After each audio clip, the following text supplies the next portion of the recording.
আসসালামু আলাইকুম। আমি রাব্বি হাসান রাতুল। আমি আজকে আপনাদের লিথুনিয়া সম্পর্কে একটা ধারণা দেব যে লিথুনিয়ার প্রসেসে টোটাল কত টাকা লাগে সে সম্পর্কে আজকে বিস্তারিত ধারণা দেব। অনেকেই জানতে চেয়েছিল যে লিথুনিয়াতে যেতে টোটাল কত টাকা লাগে, কত কস্ট লাগে, সে সম্পর্কে কেউ হয়তো এরকম বিস্তারিত ধারণা আমি পাইনি ইউটিউবে। কেন পাইনি সেটা আমি জানি না, আসলে এটা দেওয়া উচিত। লিথুনিয়া সম্পর্কে একটা নতুন দেশ, অনেকে এই সম্পর্কে জানেও না লিথুনিয়ার দেশটি। তো আজকে আমি সে সম্পর্কে বলবো লিথুনিয়ার দেশ। আর আমি অনেক জায়গায় ফলো করছি, লিথুনিয়ার কিছু ইউটিউব চ্যানেল আছে, বাংলাদেশি কমিউনিটি অনেক গ্রুপ আছে। তারা জিজ্ঞাসা করে যে কিভাবে টোটাল কত টাকা লাগবে, কত কস্ট লাগবে, সে সম্পর্কে ধারণা জানতে চায়। আসলে হয়তোবা বড় বড় ইউটিউবাররা অথবা তারা অনেক কাজের ব্যস্ত থাকে, হয়তো তারা প্রপার ইনফরমেশন দিতে পারে না। ব্যস্ততার কারণে হয়তো তারা জানে, কিন্তু আপনাদের যে ইনফরমেশনটা লাগবে সেটা হয়তো দিতে পারে না। আজকে আমি সেই সম্পর্কে ধারণা দেবো লিথুনিয়ার প্রতি সম্পর্কে। তা ভিডিওটি না টেনে ভিডিওটা শুরু করা।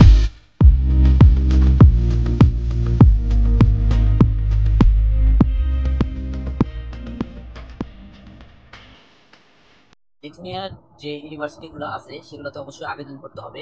আবেদন ফি এক এক ইউনিভার্সিটির এক এক রকম। যেমন ভিনিয়ান্স ইউনিভার্সিটিতে আপনার এই আবেদন ফি হচ্ছে 100 ইউরো। এরকম এক এক ইউনিভার্সিটি এক এক রকম। তো আমি মনে করলাম দুইটা ইউনিভার্সিটি ধরলাম।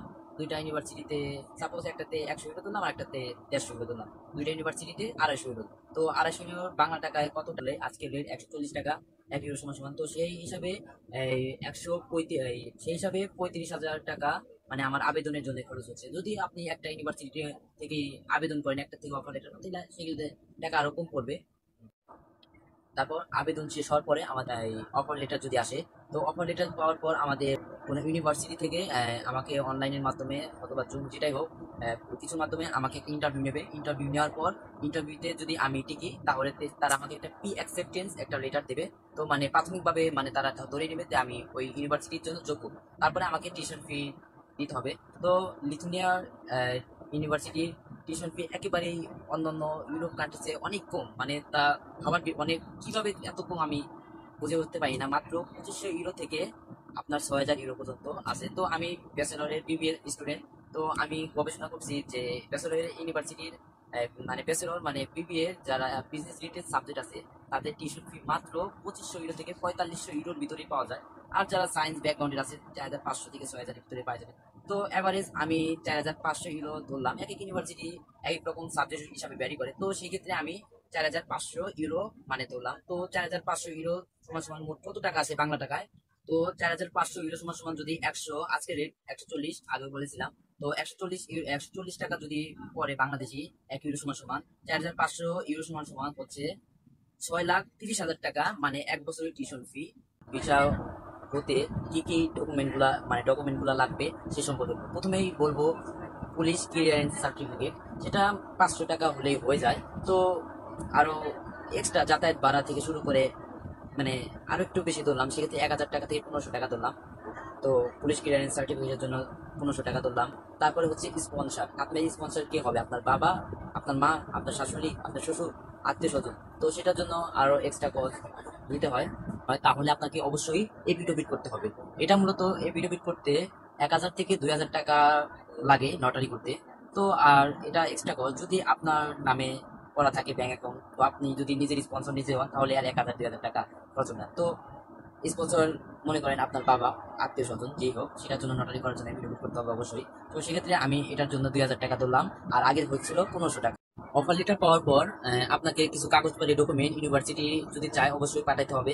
তো যদি এটা ইমেলের মাধ্যমে পাঠান, সেক্ষেত্রে তাদের ইউনিভার্সিটির যে ওয়েবসাইটে তাদের যে ইমেলটা আছে সেই ইমেলটাতে পাঠাবেন। সেখানে ইমেলে পাঠাতে হয়তো স্ক্যান করতে কিছু টাকা নেয়, আর বেশি দরকার পড়ে না। আর যদি বলে যে না, ডকুমেন্টগুলা আপনার কাগজপাতিগুলা পাঠাইতে হবে, তো যদি ওটা পাঠান সেক্ষেত্রে আপনার 4,000 টাকার মতো খরচ হবে। 3,000, 2,500, 3,500। তো আমি এবারে 4,000 টাকা দিলাম। তো 4,000 টাকা খরচ হবে আপনার ডকুমেন্ট গুলা ইউনিভার্সিটিতে পাঠাতে। অফার লেটার পর যে ডকুমেন্ট গুলো আছে সেই ডকুমেন্ট গুলো পাঠাতে আপনার 4,000 টাকা খরচ হবে।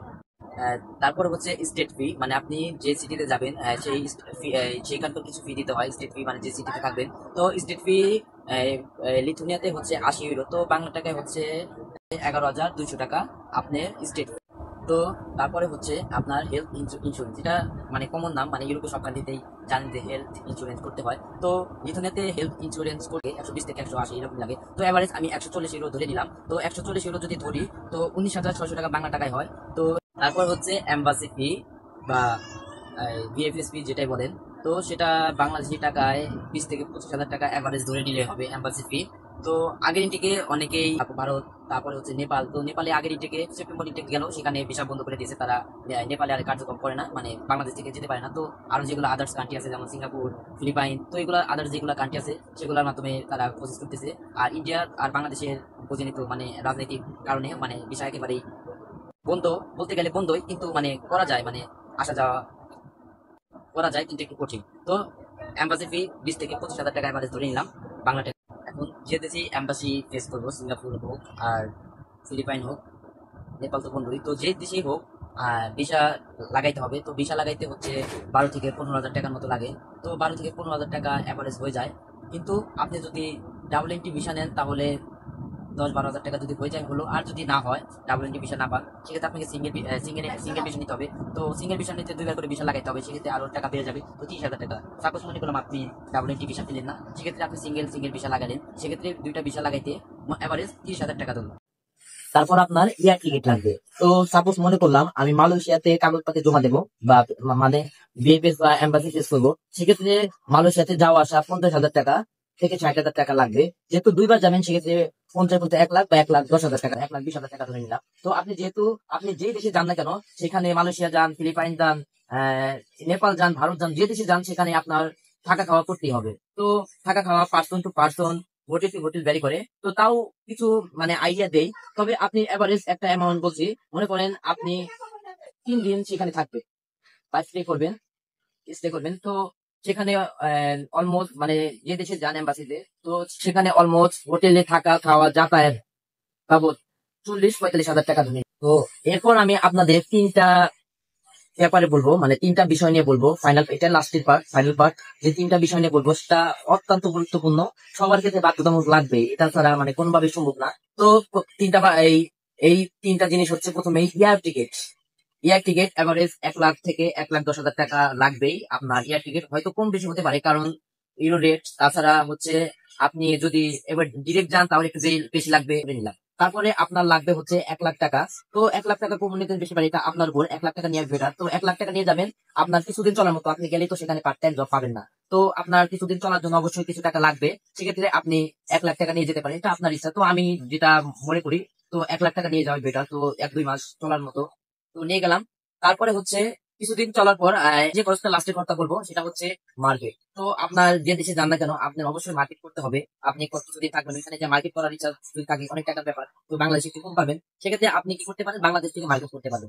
তো একটা সিম্পলি যদি মার্কেটের কথা বলি, 30 থেকে 35 হাজার টাকা মার্কেট হয়ে যায়। তো এভারেজ এক একজনের এক এক মানে, মানে আমার মানে এভারেজ একটা বললাম যে অলমোস্ট 30-35 হাজার টাকা। সেক্ষেত্রে যারা আরো বেশি করবেন 40 হাজারের মধ্যে হয়ে যাওয়ার কথা। তো ধরে নিলাম আপনি মার্কেট করবেন 40 হাজার টাকা। তো 3টি ব্যাপারে এয়ার টিকিট নিলেন 1,10,000, তারপরে হচ্ছে 1 লাখ টাকার সাথে নিয়ে গেলেন, তারপরে হচ্ছে 40 হাজার টাকার মার্কেট করেন। তো এই 3টা খরচ করলেই মানে আপাতত ফাইনাল পাশে। তো বাংলাদেশ থেকে লিথুয়ানিয়া যাইতে টোটাল কত টাকা খরচ হয়েছে, তো আমি স্ক্রিনে লিখে দেবো।